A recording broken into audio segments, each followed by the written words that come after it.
It's SDL. It's Berlin, Germany. That's what you're looking at in the background. We're here. I'm here with Russ. He's sitting on the other side of the table. He has some stuff that you shouldn't have unless you're 21 years old. But I just have my usual coffee here, good European coffee. This week we're going to talk about how throughout history, this whole area got wiped out. I mean, constantly. Every couple of years, some baron or some duke or somebody went in there and said, you know what, I'm going to go over there and take those guys out. And everything got flattened. Happened over and over and over again. So it made us, we were thinking about, you really need to think about your backup strategy. And we've talked about backup strategies before, but here we're going to talk about the different ways you should be backing things up, how they work, and why you've got to have out-of-band backups. Now, I'm going to cut. So this is a sharp cut Family Guy kind of thing. I'm going to cut straight to Doug and Russ, who are now in Prague. So stay tuned.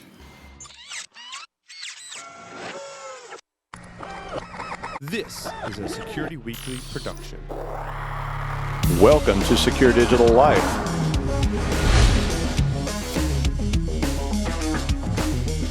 And you type in AAA porn or whatever it is you're typing in. I'm sorry. I was at a PG show. And I'm really excited to be here.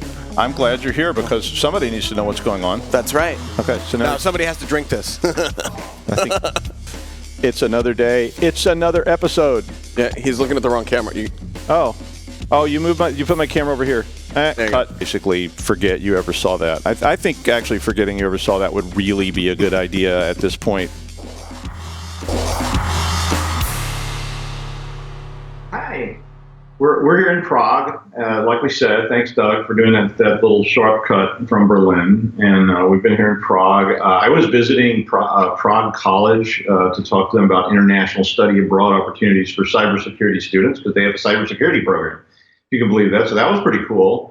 And we've been getting sunburned because it's like a heat wave in Northern Europe and Eastern Europe, which unlike in Rhode Island, where we were told it was nice and cool and rainy and all those things, it should be happening here, but instead are happening here. Hi, Russ. You're going all the way to Prague. I know. And I'm live on the Facebook feed, so if you have any questions, if you ask them right on Facebook. The show, just put them on Facebook, and I'll answer them, or Russ will probably answer because he actually knows what's going on, and I'm just here for the drinks. Not true. But anyway, tonight we're going to talk about, today, we're in tonight, it's 6 hours ahead here.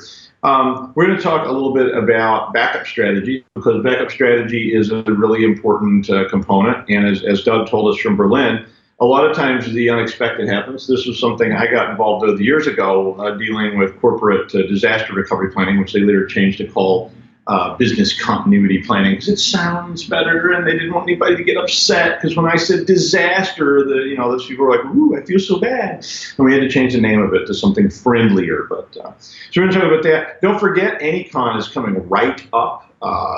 We're gonna fly home, and then we're gonna go to AnyCon and be there, and we'll stream something live from there and have some fun. So that June 16th and 17th, don't forget to use RWEDU is one of the codes you can use, or you can use Paul, and either one of those will get you $25 off at AnyCon. You can catch that there. Cool. Okay.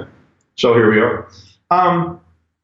To me, backups then. We could talk about Prague too. We could go outside and threaten people with our cameras or whatever. There's two kinds of backups that I like to talk about with corporate, which is bare metal backups. And bare metal backups mean never having to say you're sorry. That means you're literally assuming you'll get new hardware. You're going to reinstall everything, including your existing stuff.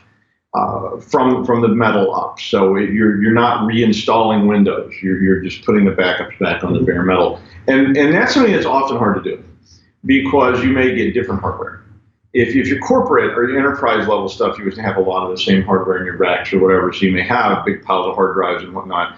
But for home users, a lot of times if that thing blows up, you may not be able to replace it exactly. You get a different motherboard, you get a different whatever, and so bare metal may or may not work. Windows is more resilient to that now than it used to be. There's no way it was going to work. If you try to put a copy of Windows on a different set of drivers, you're done. It's going to blue screen of death, and it's all over.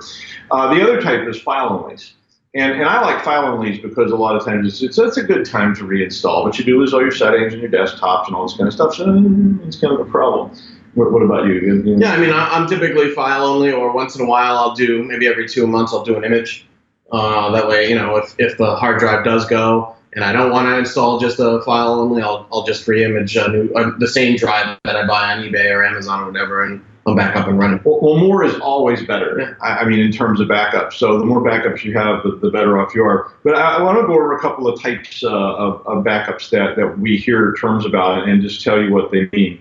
One of them is called incremental, and a lot of people do incremental backups, which this is now beyond the I'm not going to back up everything because it's just too much. And I agree with that, because you start trying to back up gigs and gigs and gigs and gigs, and it's just going to get out of hand and out of control and be a problem.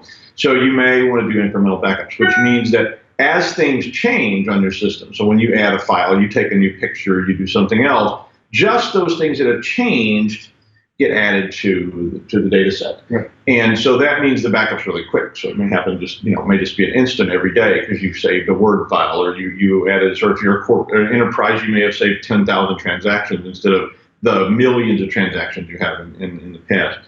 And how about differentials? Do you? Yeah, I mean, if we do a differential backup, that's a backup where whatever's changed is what's backed up, so that you're not backing up 500 gigs at a time. It's just whatever has changed goes, and it does. Well, they're real similar. Yeah. I mean, a differential backup, you compare one to the other, and then anything that's different gets copied, and that can be a little bit dangerous. By days and time. Well, you want to push. So you want to be careful that you don't overwrite on your backups things because they got hacked or they got changed. So you have to be a little bit careful about that. And we could probably do another whole show with me ranting about push backups and explaining all that. Selective backups are essentially where you just choose and you say, I'm going to back these things up and those things over there I can live without. And some people like to do that. And then obviously complete bare metal backups. And that's a big deal. How often? Okay, Russ, we all have to come clean now. How often do you back up? So I use, I'm an Apple guy, so I'm Time Machine every night. As soon as I hop on my Wi-Fi, I have a time capsule, and it just instantaneously does a differential backup. So I can back up to a certain date, and I keep up to 2 years on that machine. Wow. I also have 3 different USB drives that I use, and I back up 3 different ones. In fact, we're going to see an error message come up here saying I haven't backed up in 140 days.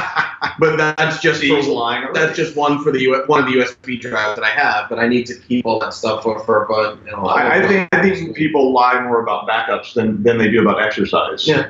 As they always say that's the number one lie people tell their doctors. The doctor goes, how much do you exercise? Yeah. And you're like, oh, every day, man. Or drinking and smoking could also. Yeah, I'll never smoke. I never drink, and I run all the time. And the doctor's like, wow, I watched your show last week, and I saw you smoking a cigar, and you were on Security Weekly, drinking like gin and tonics or something. And it's like, oh yeah, that's all CGI. That's after. No, we don't really do that. Oh no, we don't really do that stuff. No way. But people lie about backups all the time too, and we see it. For me, I use cloud-based backup. So I actually just store my files on OneDrive type stuff. And then that's a type of backup because I've got now an off-site hardware-based backup. And it'll protect me from other things. So if my files become damaged, then they're damaged on OneDrive as well. So every so often, and so I'm going to be a little shaky with it, my home stuff, every so often, I actually hard copy all that stuff across to an off-site location that is not touched by my machine, anytime. And that brings us to my term horizon. And horizon is a term I use with enterprise when we were talking about disaster recovery. And you need to use it with yourself. So it's a conversation you need to have with yourself about how far back can you rebuild. And it may not be very far for a lot of home users because unlike an enterprise where you have paper records, you have transaction receipts or whatever you have, as an individual you say, I typed some things today. I typed a letter to my grandmother this morning. It's gone. I don't have a paper record of it that I printed out and put in a file folder or something like that. I mean, my dad used to do that. He would, he'd made a letter, he would print it out and put a copy in the file folder so he had it. But we don't do that anymore. And so that your time horizon is probably daily, that you really need some kind of backup enforced. And part of that horizon is how far back can you go? And there's one other piece, and this is a scary piece. How long can you survive? And this is easier for home users, but how long can you be down? What if it's going to take you 2 weeks to recover from this? And that's something you need to ask yourself. It's a tough question, that we all have to ask ourselves, like, what if I lose all this? What if this laptop I'm holding in my lap, literally, falls on the floor right now and is destroyed? What is the consequence of that, and how bad off am I? And for me, I'm not at all. I could really run across the street right now, buy another laptop, connect it to OneDrive, and pull all my files down. And so that kind of disaster, I'm pretty well protected from. Now, if it gets ransomware and it jumps on OneDrive, I'm going to lose everything since I was at home. But I can recover from that. But it's going to take me a little while to do. I'm going to have to do some things that's going to get lost. That brings us to out of band.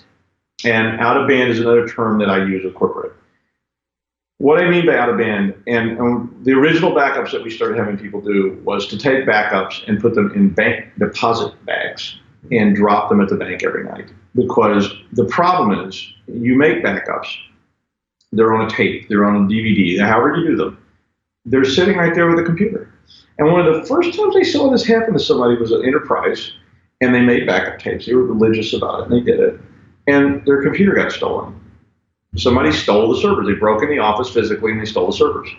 And I said, so you have backups? And they said, yes, we do.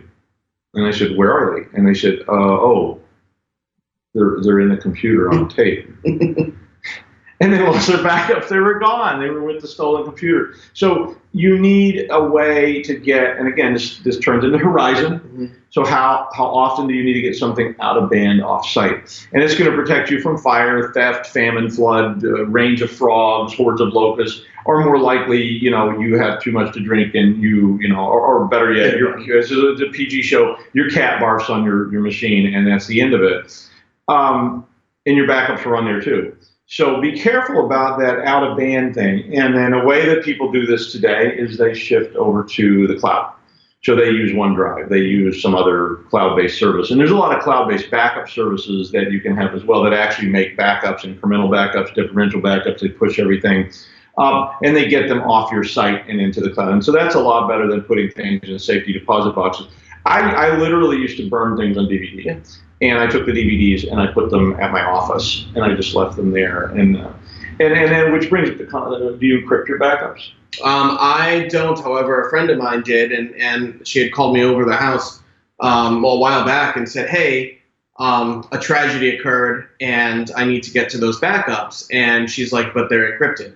And I'm like, well, it's 128-bit, encryption. Yep. It ain't happening. I can't do it. And that's my problem with encrypted backups is that if you lose that encryption key, you're not getting those backups back. And people say, if you're going to put it in the cloud, you don't know who has access to it. And you're absolutely right. But if you're backing up bare metal, you may have personal information as backups. And yeah, there's probably a sysadmin sitting there that could conceivably look at what's in the contents of those backups if they're not encrypted. So you need to ask yourself, can this be compromised and taken, and what's that going to do to me? So that's certainly a piece of that about out of band, and I hope that you will at home think about that. If you have questions about it, just post them later on YouTube or on Facebook or whatever, and we'll answer them, or we'll do another show about how to do some of that stuff. Which is, people keep asking questions and we keep doing more shows about it, which is fine. That's why there are more shows. The other piece of this I want to be sure and bring up to you is RAID.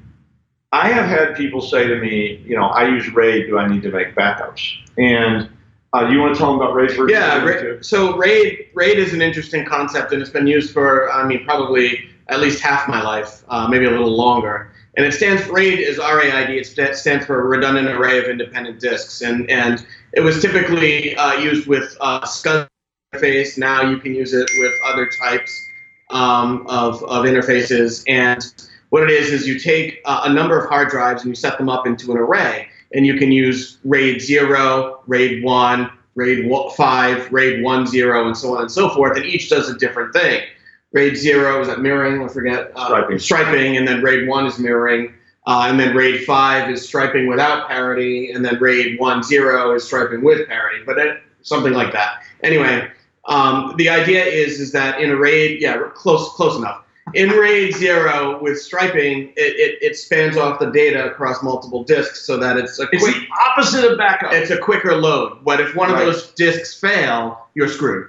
Exactly. I've had people tell me, I use RAID 0, so I don't need to back up. That's not true. No. You have the opposite. You increase the likelihood of a hardware failure. RAID protects you from hardware. Yep. Write that down or something. Yeah, and RAID 1 is mirroring, which means that everything that's copied to the first disk is copied to the second disk. So if disk 1 fails, you can take out disk 1 and put the mirror disk in, and you're up and running like that, literally like that. But even with that, if you're using RAID 1 mirroring, if your files get corrupted, the corruption copies right across the mirror, because that's part of the RAID protocol. So the minute it gets corrupted while you're asleep, it gets copied, or it gets hacked, or it gets stolen, or it gets ransomware. Guess what? Boom, it's copied right across the mirror. So it's still not a backup. All those RAID do in that regard is essentially manage your data better. When you get to RAID 5, which actually does have parity, one drive, you have to have groups of 3. One drive of the 3 can fail, and you can rebuild the entire set from the 3rd drive. But again, it doesn't protect you. Yeah. If you get ransomware, you have really good, robust ransomware then. I mean, your ransomware is not going to fail on you, because if you did, you could put your drive in there and add and get your whole ransomware disk set back. So if you're thinking that, RAID is a great thing, don't get me wrong. And RAID protects you from hardware failures. So some RAID, not RAID 0. But RAID 5, RAID 6 are expensive ways to protect yourself from hardware failures, but they don't back up your systems, and they don't protect you from corruption or hacks. And that's definitely a problem. And that's the other reason for out-of-band. Out-of-band protects you from ransomware, because if you have your files and they're on OneDrive, like mine are, and I get ransomware, the ransomware will likely jump onto the OneDrive, and it will ransomware my OneDrive files. So I'm still screwed. But if I had out-of-band, so I could go to Meta, which is this big server I have, and I could copy all my files back down, and I'd have to rebuild from the ground up. It's a bare metal rebuild, but I could do it. And when I did that, then I'm going to be in pretty decent shape on the back end, and I don't have to pay somebody the ransomware. And I would, at this point, I would lose about 5 days worth of stuff from when I've been out of town. And usually that's not that big of a deal. And I could automate that, but it's not that big of a deal at that point, because I don't have that much saved stuff that I couldn't recreate if I really needed to. What about you? No, I mean, same kind of thing. I mean, I think what you're talking about is great. It's not a one and done type thing, like I've said before. It's, if you use a combination of all of these things, that's your best defense against that. And if you don't have a big server and that you want to copy stuff to, you can either buy cloud space, which is not connected. The key to ransomware is it has to be out of band. I mean, it's not just away physically. It's not connected to your system all the time, like real-time backups. So a removable drive will do that. You get a USB removable drive, but it won't help if you leave it plugged in all the time. Because if it's plugged in, the ransomware will see it just as another set of files, and it'll ransomware that removable drive too. So you have to be very careful that when you think about out of band, that you really, really think about out of band. So with that in mind, I guess I was going to mention a couple of things that I want you to do. One, I want you to think about how do you back up and what do you back up. So, and I'll bet you half the people watching are thinking, oh, I haven't backed up in a while. Maybe I should do that. But what are you actually backing up? And how do you have an out-of-band version of that? And how old is it? And you start saying, well, I made a copy, 12 years ago on these old tapes. And so that brings me to the last thing. And then I'll walk out and I'll show you the KFC or something. The last thing is testing. And this is the worst one of all. Have you ever tested your backup plan? Absolutely not. Yeah, me neither. I actually understand how my backup plan works. I mean, and so I think you can get away with it at that level if you're doing it the way I'm doing it. I know all the protocols and the services that I use, and I know how they work in a bare metal situation. So if I lose everything, I'm going to go back. I'm going to SFTP all my files down from Meta onto a reinstall of Windows. So I know how that's going to work. But if you're using other mechanisms and you don't test your mechanisms, you could have one of those situations where people say, oh, I've been making these backups for years. I make them religiously. They're on these little tapes. And then you say, I'm going to restore because I finally need to restore. And you find out that we had a case in an enterprise where the read heads had failed. They didn't know that because they never tested their backups. And it's tough to test backups. It's like you need to do a restore test. But I guess better than that for home users is part of your plan should be, how am I going to restore? And you really should sort of drill yourself on, I know it's hard to do, but you should drill, how am I going to do it? How do I get this back, and how long is it going to take? Because if you go online and you say, I'm going to download everything from the cloud, and it's going to take 6 days because my download speeds are slower than my upload speeds, They're usually not, but you never know. And how long will it take me to get back up and running? And that's a very worrisome thing. You have other. No, I think that's great. Yeah. Russ just wanted to get out of here. So He heard there was a casino down the street. they wouldn't let me in. Well, that's right. We went in there last night. Yeah, They were the like, first give thing us you your ask you, give us your I was like, passport. what? Can I get my passport? I'm not going to give you that to go to the casino. So you want to walk on the street? Yeah, let's go show them. Oh, Russ is going to walk on the street so you get to see it if it doesn't crash. You can see the street scene. Hang on, I'm going to open this door. Okay, here's the street scene. No, that was your butt. Oh, yay. There you have it.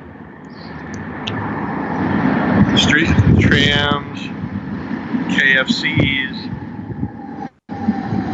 How about that? Pretty cool. Yay, and it's cooled off outside, so it's not so awful. So I'm going to go back in and sign off.